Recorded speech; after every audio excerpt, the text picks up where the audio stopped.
Hello students, this is Pradeep Saini, your physics tutor. आज हम class 12th का chapter number 2 start करने वाले हैं, जिसको मैंने नाम दिया है electric potential and capacitance. Electrostatic का ही पार्ट है और इसको हम कह रहे हैं इलेक्ट्रिक पोटेंशियल एंड कैपेसिटेंस। अपने आप में बहुत इंपॉर्टेंट टॉपिक है ये पूरा चैप्टर जो है वो इंपॉर्टेंट है, खास तौर से जेई की बात करो चाहे नीट की बात करो, दोनों के लिए टॉपिक जो है वो इंपॉर्टेंट है। समझने वाली चीजें हैं, क्लास 11 से रिलेटेड चीजें हैं, इसलिए आपको इसमें इंटरेस्ट आएगा। तो इलेक्ट्रिक पोटेंशियल की हम बात करें, उससे पहले इलेक्ट्रिक पोटेंशियल से पहले कुछ रिवाइज करते हैं जो क्लास 11 में हमने पढ़ा है।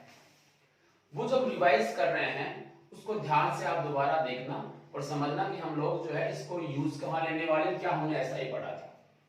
देखिए, आप एक चीज जानते हैं कि work done by all forces is equal to delta K. याद है, सभी फोर्सेस द्वारा किया गया कार्य काइनेटिक एनर्जी में चेंज के इक्वल होता है। मतलब इसको हम ऐसे लिखते हैं, work done by all forces is equal to change in kinetic energy, जिसको आप लोग वर्क एनर्जी थ्योरम कहते हैं। याद होगा आपको, वर्क एनर्जी थ्योरम कहते हैं। अब ये मैं क्यों बता रहा हूं उसका भी आपको चीजें समझ में आएंगी। इसके अलावा ये हमेशा एप्लीकेबल होता है, ठीक है ना। अब ऑल फोर्सेस का मीनिंग क्या है? तो ऑल फोर्सेस का मीनिंग है कि ये जो है फोर्स वो आपका कंजर्वेटिव हो सकता है, कंजर्वेटिव, नॉन कंजर्वेटिव हो सकता है, यानी संरक्षिबल और असंरक्षिबल हो सकते हैं, ठीक है ना। जैसे फ्रिक्शन फोर्स हुआ असंरक्षिबल होता है, इलेक्ट्रोस्टैटिक फोर्स है, ग्रेविटेशनल फोर्स है, वो सब कौन से है? कंजर्वेटिव फोर्सेस है। इसमें सभी फोर्सेस के लिए लिखते हैं हम लोग कि W all forces is equal to delta K। ये हमेशा एप्लीकेबल होता है। एक बात तो ये आपको याद रखनी है। दूसरी बात देखिए, दूसरी बात आपने पढ़ा कि work done by conservative force, ध्यान देखो CF लिखा है मैंने, work done by conservative force is always change in minus times of change in potential energy.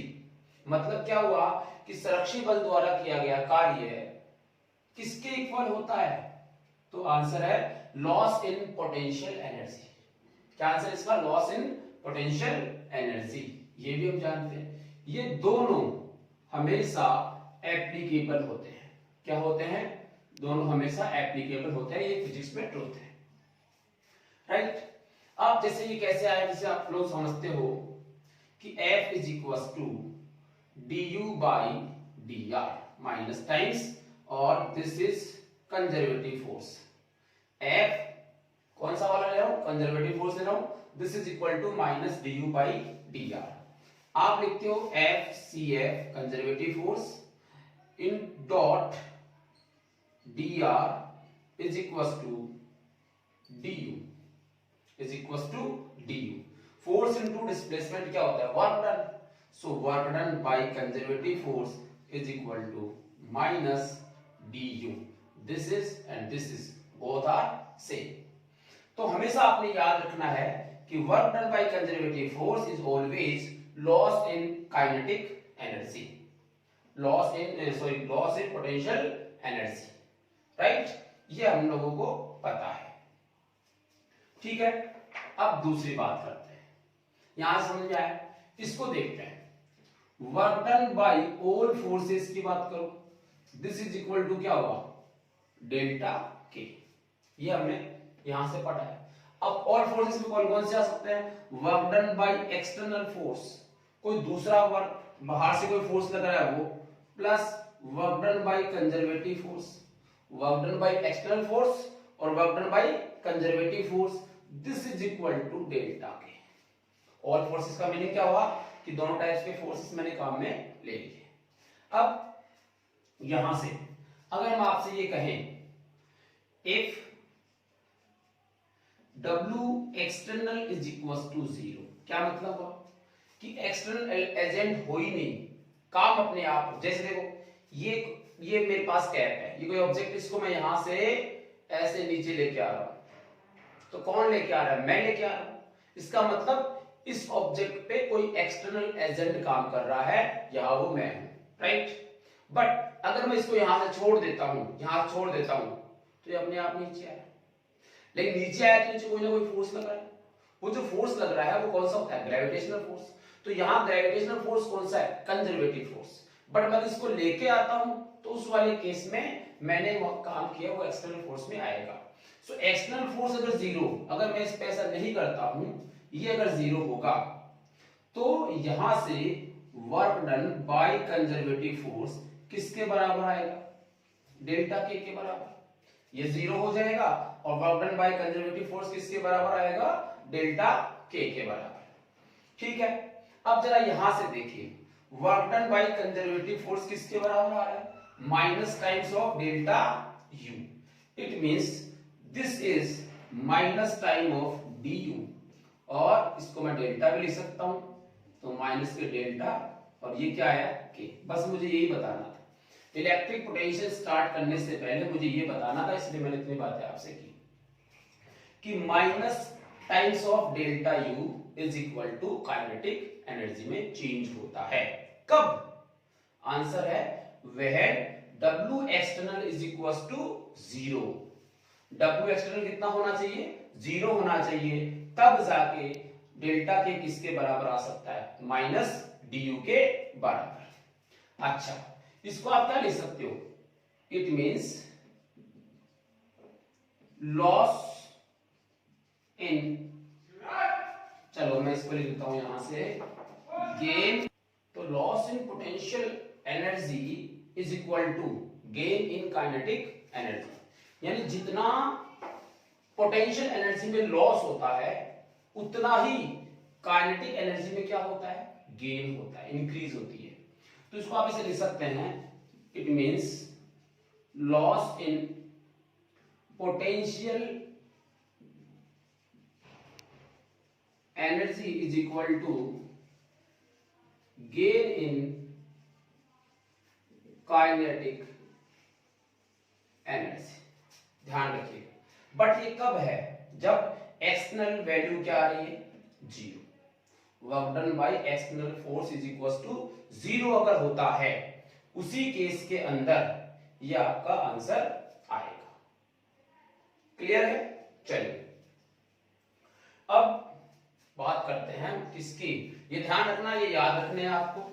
एक तो क्या याद रखना है? माइनस के delta U is equal to delta K, और एक याद रखना है इससे पहले, external plus conservative is equal to delta K, right.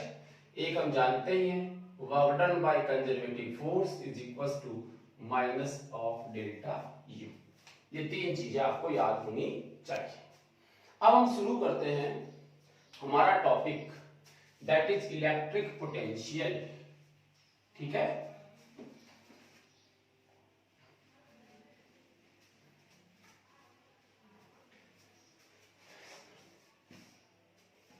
Electric potential कैसे डिफाइन किया जाएगा इसको? तो आपने 11th क्लास में ग्रेविटेशनल पोटेंशियल एनर्जी पढ़ी है, या ग्रेविटेशनल पोटेंशियल पढ़ा है, पावर। वही चीज यहां पे हम अप्लाई करने वाले हैं। देखो कैसे डिफाइन किया गया इसको। मान लो आपके पास एक सोर्स है, ये कोई चार्ज है, कितना? Q प्लस, चलिए मैं इसको Q लिख लेता हूं। इसको हम बोलते हैं सोर्स चार्ज। क्या बोलते हैं इसको? Source charge. पहली बात तो ये है कि अगर यहां चार्ज है तो उसके चारों तरफ क्या बन गया? Electric field. इसके चारों तरफ क्या बन जाएगा? इलेक्ट्रिक फील्ड बन जाएगा, ऐसे इसमें इलेक्ट्रिक फील्ड बन जाएगा। ठीक है, यहां पर कोई पॉइंट है, suppose this point is P, right. इस पॉइंट P पे हमें चाहिए इलेक्ट्रिक पोटेंशियल। इस पॉइंट P पे इलेक्ट्रिक पोटेंशियल कितना होता है, राइट, ये हमसे पूछा गया। वैसे मैं आपको बता दूं कि इलेक्ट्रिक पोटेंशियल एक रिलेटिव टर्म है, ये अपने आप में अकेली आइडेंटिफाई नहीं होती है, इसको अकेले जो है डिफाइन नहीं किया जा सकता। जैसे पोटेंशियल एनर्जी को अकेले डिफाइन नहीं किया जा सकता, वो भी हमेशा चेंज इन पोटेंशियल एनर्जी होती है, क्योंकि उसमें एक रेफरेंस पॉइंट पे हम जीरो मान के फिर किसी पॉइंट पे जो है हम लोग आंसर निकालते हैं। इसी टाइप से इलेक्ट्रिक पोटेंशियल वास्तव में अकेला डिफाइन नहीं होता है। वास्तव में डिफाइन क्या होता है, इलेक्ट्रिक पोटेंशियल डिफरेंस। क्या डिफाइन होता है वास्तव में, इलेक्ट्रिक पोटेंशियल डिफरेंस जो है विभवांतर डिफाइन किया जाता है। विभव को डिफाइन करने के लिए हम दूसरी जगह पे वैल्यू जीरो मान लेते हैं, है ये बात है। तो पॉइंट पी पे क्या चाहिए, इलेक्ट्रिक पोटेंशियल।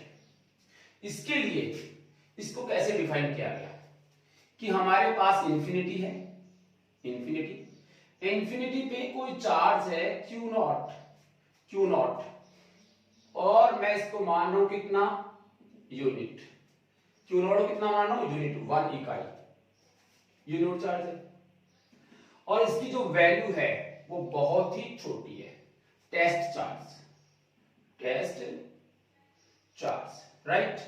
कहां पर है टेस्ट चार्ज, याद कीजिए, कहां बता रहा हूं मैं, इन्फिनिटी डिस्टेंस पे कोई चार्ज है, टेस्ट चार्ज को हम कहते हैं, वो कैसा है, आंसर है पॉजिटिव यूनिट टेस्ट चार्ज। अब इस पॉजिटिव यूनिट टेस्ट चार्ज को हम यहां से पकड़े, इन्फिनिटी से उठाएं और उठा के इस पॉइंट पी पे लेके आए, राइट। यानी जब आप इसको इधर लेके आओगे, इस वाले केस में वर्क डन होगा, क्या होगा, वर्क डन होगा। अगर मैं इसको पकड़ के यहां लेके आ रहा हूं तो वर्क डन कौन कर रहा है, एक्सटर्नल एजेंट। वो एक्सटर्नल एजेंट कौन है, हम लोग। तो work done by external agent इसको इधर लेके आएगा, राइट। जब हम इसको इधर लेके आएंगे तो सोचिए इलेक्ट्रिक फील्ड के अपोजिट लेके आएंगे।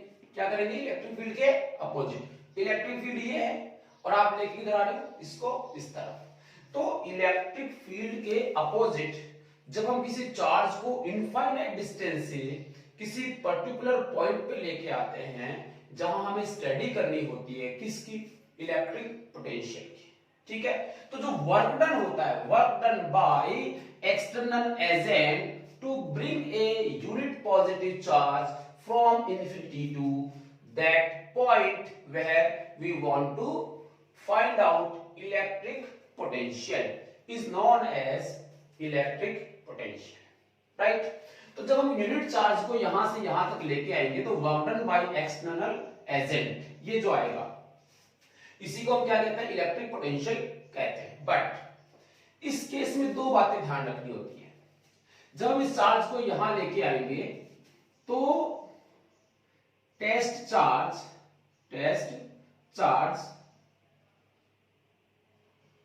Should be move slowly means क्या हुआ, जब टेस्ट चार्ज को आप इधर लेके आओगे तो वो बिल्कुल धीरे धीरे लेके आओगे, यहां से बिल्कुल धीरे धीरे लेके आओगे। क्यों, जब आप इसको बिल्कुल धीरे धीरे लेके आओगे उस वाले केस में ऐसा माना जाएगा कि इस चार्ज की स्पीड कांस्टेंट है।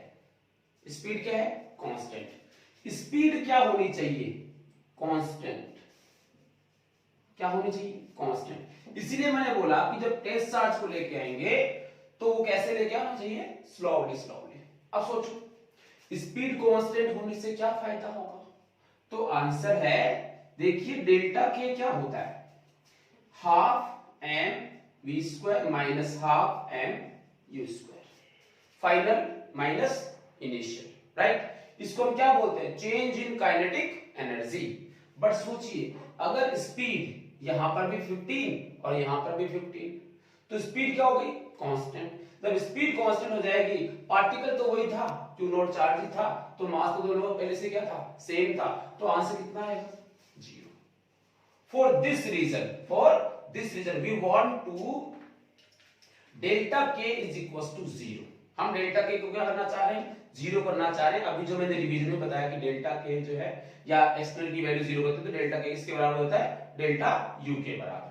सो डेल्टा के अगर जीरो होता है उस वाले केस में इसको यहां से यहां लेके आना होता है। तो अब इसकी पूरी की हम लोग डेफिनेशन लिख लेंगे, बात को समझने की जरूरत है। देखिए फिर से समझ लो, जब हम एक यूनिट पॉजिटिव चार्ज चार्ज को इंफिनिटी से किसी पॉइंट P पर लेके आते हैं, ठीक है, तो पॉइंट P पर जो इलेक्ट्रिक पोटेंशियल होगा, जो इलेक्ट्रिक पोटेंशियल होगा किसके कारण होगा, किसी सोर्स चार्ज के कारण। इस सोर्स चार्ज ने यहां पे कोई पोटेंशियल बनाएगा, उसकी वैल्यू किसके बराबर हो जाएगी, W एक्सटर्नल के बराबर। मतलब आप तो क्या निकालोगे, वर्क डन, और आपको मिलेगा क्या, इलेक्ट्रिक पोटेंशियल, सिंपली।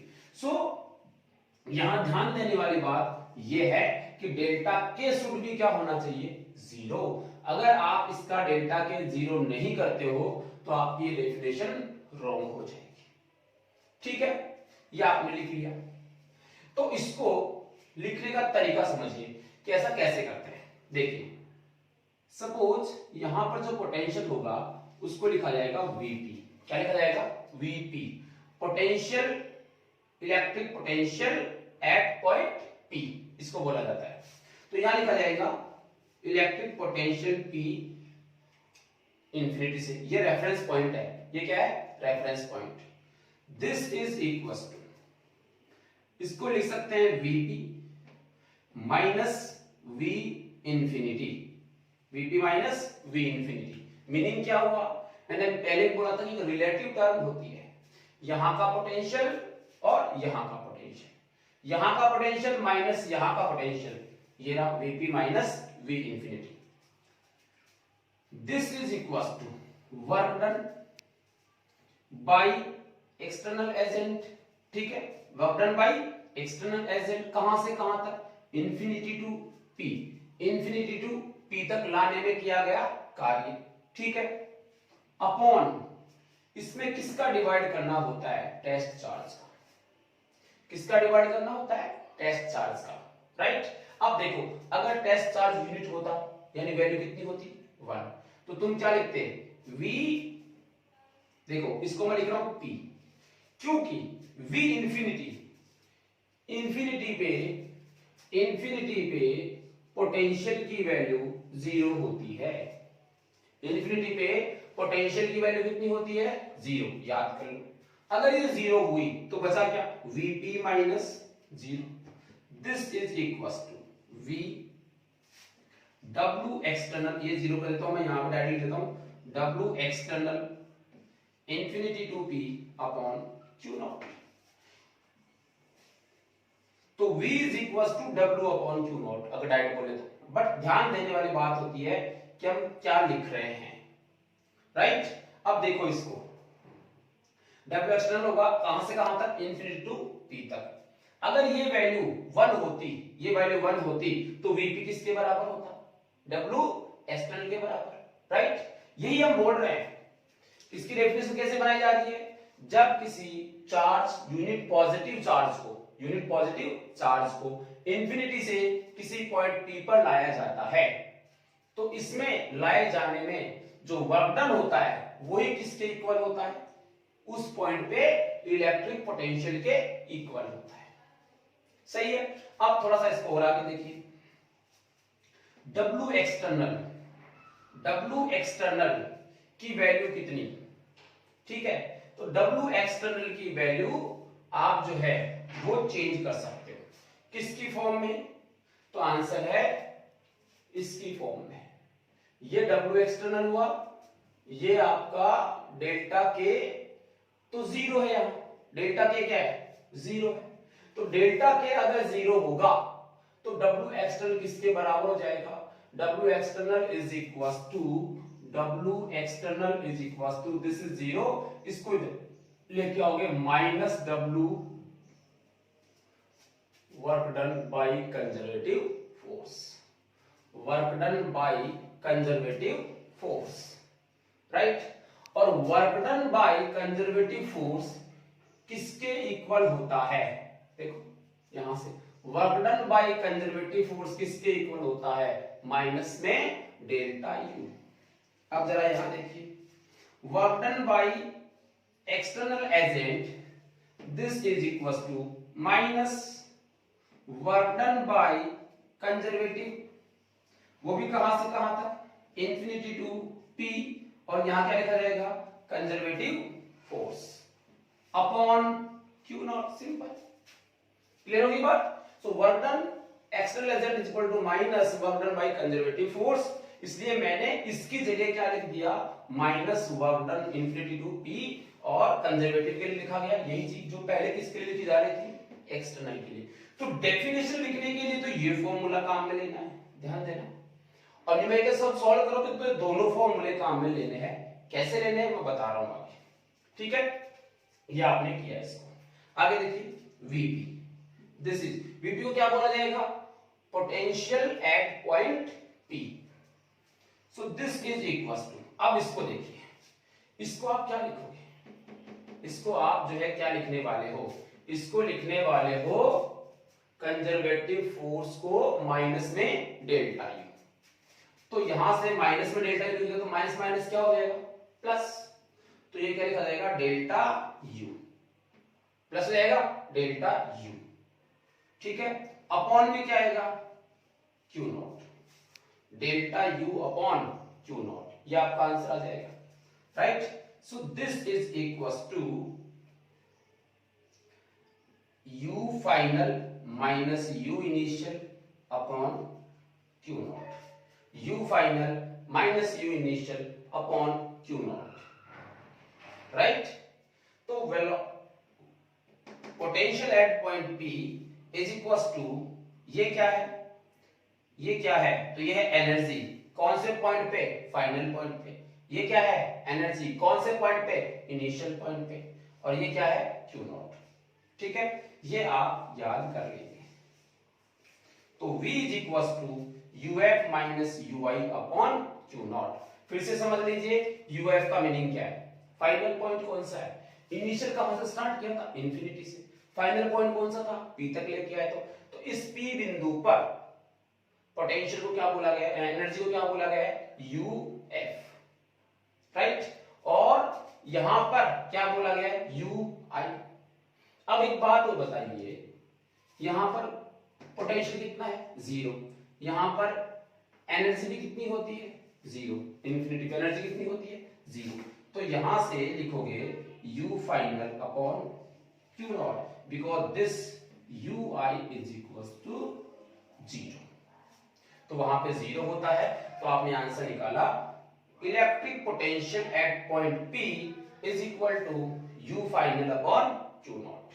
बट आपको ये याद होना चाहिए, कौन सा, ये क्या है, Vp, बट इसके पीछे की स्टोरी क्या है, ये सोचो। अगर मैं इंफिनिटी से नहीं लेके आता, इस चार्ज को कहां से नहीं लेके आता, इंफिनिटी से नहीं लेके आता, ये तो मैं यहां से 10 सेंटीमीटर या 10 मीटर से लेके आता, यहां से यहां लेके आता, जब तो आप v इंफिनिटी को जीरो नहीं लिख सकते ना, v इंफिनिटी को क्या लिख सकते हैं, जीरो। ये तो कोई पॉइंट होता, suppose this is a and this is b, और आप इस q नोट को यहां के बजाय यहां रखा होता पहले, और यहां से यहां लेके आते, तो फर्स्ट पॉइंट कौन सा होता, दिस a, फाइनल कौन सा होता, दिस b। सो यहां क्या आता, va आता, क्या आता, va। और अगर ये va आता तो क्या मैं vp लिख सकता था, नहीं, क्योंकि ये वैल्यू जीरो नहीं है। तो इसका मतलब डिफरेंस को डिफाइन किया गया है, ये भी अपने आप में क्या है, डिफरेंस, किसके रिस्पेक्ट में, इंफिनिटी के रिस्पेक्ट में डिफरेंस को डिफाइन किया गया है, ना कि पर्टिकुलर एक पॉइंट पे पोटेंशियल है। इसको बोला गया potential difference between point P and infinity. लेकिन हम इसको समझते क्या है, इस पॉइंट पे पोटेंशियल जो है वो इतना होता है, बल्कि ये वास्तव में क्या है, potential difference between P and infinity. Clear. तो अगर ये A और B होता तो यहां क्या होता, A, और यहां क्या होता, B, तो VB माइनस VA, और वो बन जाता आपका V एक्सटर्नल, यहां क्या आता A, यहां क्या आता B, और यहां क्या आता Q नॉट। क्लियर है, पॉज कर लो और पूरा उतार लो। तो इसकी डेफिनेशन जो है वो मैंने लिख दी है, यही समझना है, जितना जो भी कुछ हमने लिखा है उसको इस फॉर्म में आप समझ सकते हो। It is defined as work done by external agent to bring a unit positive test charge from infinity to point of steady. But condition क्या है? Such that no change in kinetic energy. Kinetic energy में कोई change नहीं होना चाहिए। ये हमारी definition रहेगी। राइट? हिंदी मीडियम वाले बच्चे क्या लिख सकते हैं कि गतिज ऊर्जा में बिना परिवर्तन किए अनंत से किसी चार्ज को, किसी इकाई चार्ज को किसी पॉइंट तक लाने में किया गया कार्य, ठीक है ना, बाह्य जो है एजेंट के द्वारा किया गया कार्य किसके बराबर होता है? इलेक्ट्रिक पोटेंशियल के बराबर, मतलब विद्युत विभव। ये भी लिख लो आप लोग, विद्युत विभव।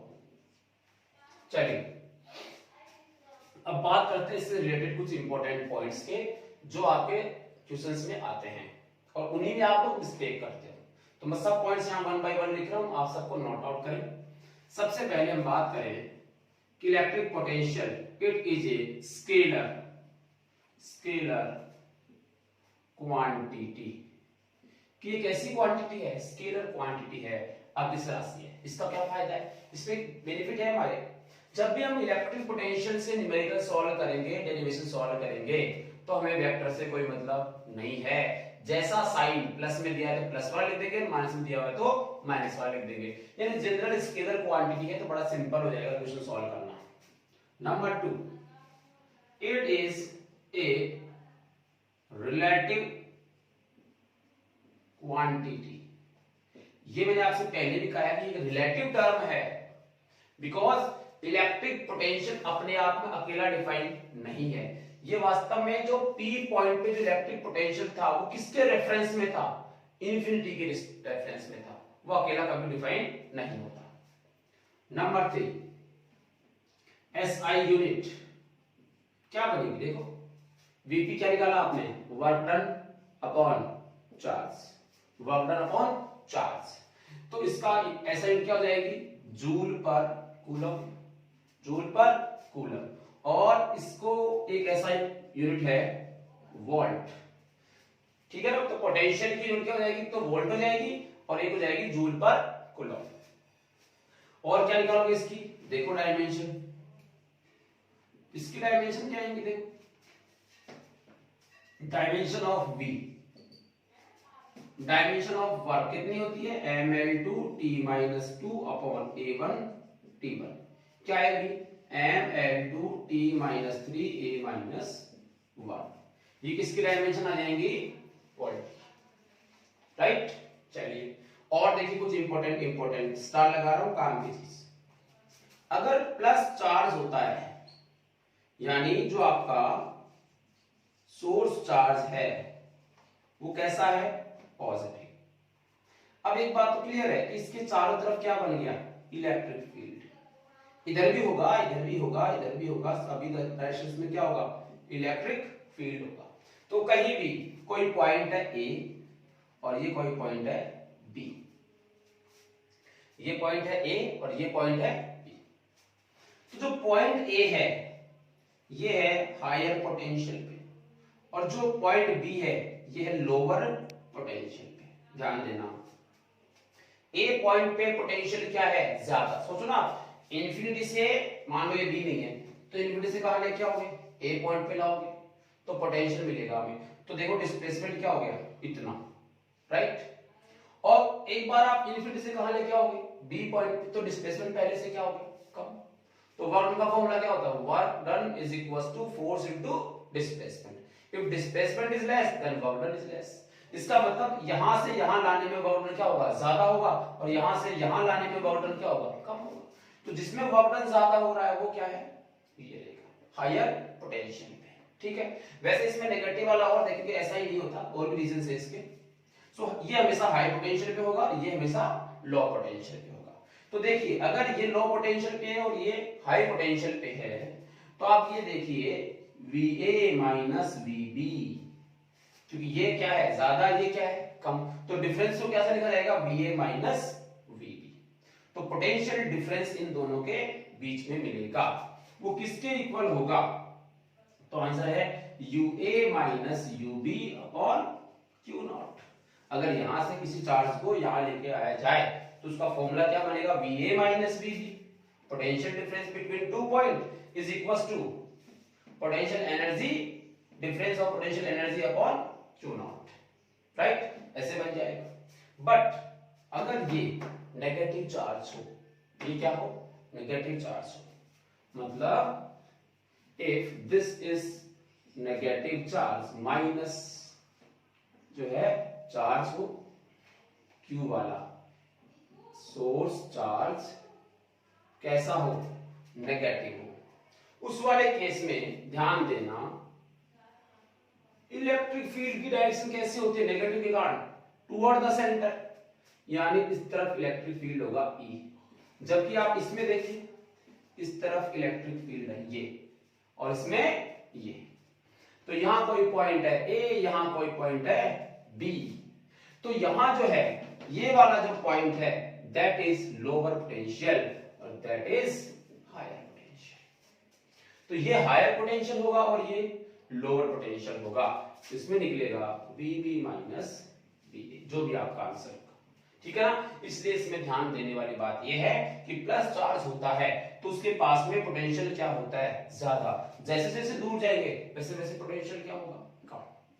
नेगेटिव चार्ज है, यहां पोटेंशियल क्या होता है, कम, और दूर जाएंगे पोटेंशियल क्या होगा, ज्यादा। क्लियर है, ठीक है, इसको लिख लीजिए फटाफट पॉज करके। एक तो इन दोनों से लास्ट वाले जो तुमने देखे उससे आपने क्या रिजल्ट पाया, आपने रिजल्ट पाया कि direction of electric field is always from high potential to low potential. ये अच्छी तरह से याद कर लें कि जो डायरेक्शन होती है किसकी, इलेक्ट्रिक फील्ड की, वो किधर होती है, हाई पोटेंशियल से लो पोटेंशियल की तरफ, राइट, हाई पोटेंशियल से लो पोटेंशियल की तरफ। इसका क्या मतलब है, जैसे एक क्वेश्चन लो, मान लो ऐसे कोई इलेक्ट्रिक फील्ड गिवन है, कुछ भी, this is uniform electric field, clear है, और ये है एक्स एक्सिस और ये है वाई एक्सिस, राइट। हमने क्या किया कि यहां कोई पॉइंट ले लिया ए, यहां कोई पॉइंट ले लेता हूं मैं बी, यहां कोई पॉइंट ले लेता हूं मैं सी, यहां कोई पॉइंट ले लेता हूं मैं डी, कुछ भी, कहीं भी कोई भी पॉइंट हमने ले लिया।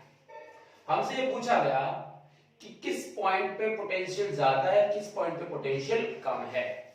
तो एक चीज आप समझिए कि इलेक्ट्रिक फील्ड की डायरेक्शन पॉजिटिव टू नेगेटिव होती है, हमने कुछ लेक्चर्स में देखा है, पॉजिटिव टू नेगेटिव होती है। अब मैंने अभी क्या बताया कि पॉजिटिव सोर्स वाला जो चार्ज होता है उससे पास में पोटेंशियल क्या होता है, ज्यादा होता है। या दूसरी बात कि इलेक्ट्रिक फील्ड की डायरेक्शन किधर होती है, हमेशा पॉजिटिव टू नेगेटिव, राइट। तो अभी आपने क्या पढ़ा, प्लस क्यू होता है तो इलेक्ट्रिक फील्ड डायरेक्शन ये होती है, ये हायर पोटेंशियल पे होता है, ये लोअर पोटेंशियल पे होता है। इसका मतलब हुआ कि अगर इधर प्लस है तो ए पॉइंट जो है वो हायर पोटेंशियल पे है, जैसे जैसे इधर चलेंगे वैसे वैसे पोटेंशियल क्या होगा, डिक्रीज होगा, वैसे वैसे विभव की वैल्यू में क्या आएगा, डिक्रीज होगी। तो यहां से अगर आप देखें तो आपको मिलेगा VA is greater than, VA greater than होता है इधर वाला, प्लस की तरफ वाला, फिर जैसे जैसे इधर चलेंगे वैसे वैसे क्या होगा, कम होगा। बट ये देखिए और ये देखिए, ये दोनों पॉइंट सेम डिस्टेंस पे है। कैसे है, सेम डिस्टेंस। मान लो ना यहाँ पे एक शीट है, क्या है, शीट, उस शीट ने क्या बना दिया, एक इलेक्ट्रिक फील्ड बना दिया इधर। तो ये पॉइंट बी और पॉइंट सी क्या है, सेम डिस्टेंस पे है, क्या है, सेम डिस्टेंस पे, तो इनका पोटेंशियल क्या होगा, सेम होगा, यानी वी बी का जो पोटेंशियल होगा वो किसका होगा, सी का होगा। बट इन दोनों की वैल्यू ए से क्या होगी, कम होगी। अब और इधर चलेंगे तो और वैल्यू क्या होगी, कम। तो इसका मतलब डी पे पोटेंशियल इनसे भी क्या है, कम है, वीबी इनसे भी क्या है, कम है। क्लियर हो गई बात। तो इस टाइप से आपको ये याद रखना है, ठीक है, ये इसका क्वेश्चन का आंसर हो गया। अब मैं कुछ इंपॉर्टेंट आपके लिए थ्योरी लिख देता हूं जो आपको हमेशा याद रखनी है, और यहां लिख रहा हूं मैं वो, if A positive charge is released in an electric field, ये हमने वैसे पहले कर चुके। If a positive charge is released in an electric field, एक इलेक्ट्रिक फील्ड के अंदर एक पॉजिटिव चार्ज को रिलीज किया गया, छोड़ दिया गया, then its motion will be towards low potential, towards low potential point। देखो यहां से अगर मैं यहां पे कोई भी चार्ज छोड़ दूं प्लस क्यू, ये किधर जाएगा? तो आंसर है ये जाएगा लो पोटेंशियल की तरफ। लो पोटेंशियल किधर है? इधर। इस तरफ चलेंगे वैसे वैसे क्या होगा? कम। बट अगर नेगेटिव चार्ज होगा तो तब भी तो लो पोटेंशियल तरफ चलेगा, ठीक है ना? तो आगे low potential point. But if released charge is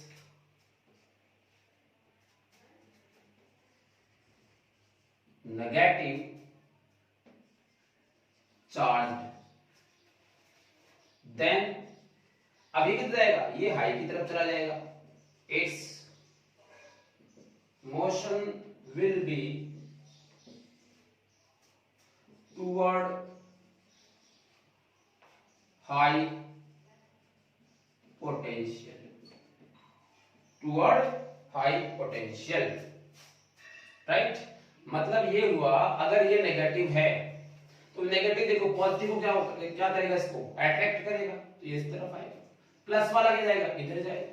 but इधर और उधर को फिजिक्स में अपन क्या बोलेंगे कि पॉजिटिव चार्ज किधर चलता है?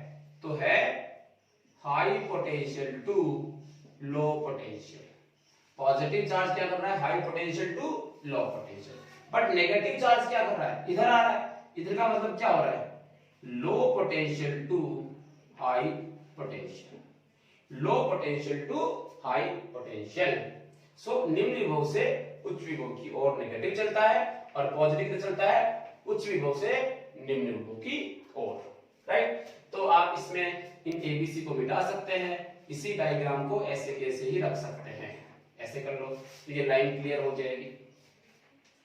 बट इस केस में इंपॉर्टेंट थिंग देखिए, but in this example negative and positive both particles are moving towards their low potential energy। Very important. क्या बोल रहे हैं हम लोग?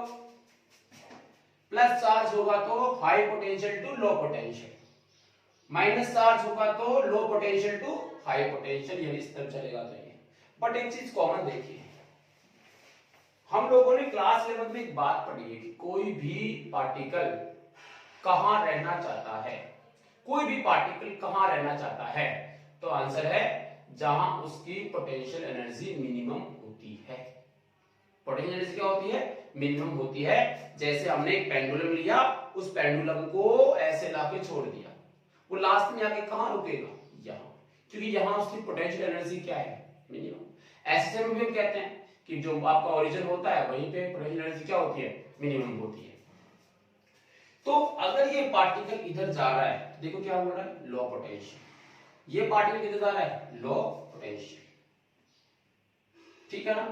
तो यहां ध्यान देने वाली बात है, यहां लिख इसमें और इसमें ये दोनों के लिए तो हम नहीं लिखा, बट कंडीशन देखिए, अगर हम एनर्जी की बात करें, but in this example negative and positive both particle are moving toward their low potential energy, low potential energy, यानी ये वहां जाने की कोशिश कर रहे हैं जहां पोटेंशियल एनर्जी क्या है, लो है, क्योंकि हमेशा पार्टिकल कहां रहना पसंद करता है, जहां उसकी पोटेंशियल एनर्जी मिनिमम हो, ठीक है ना।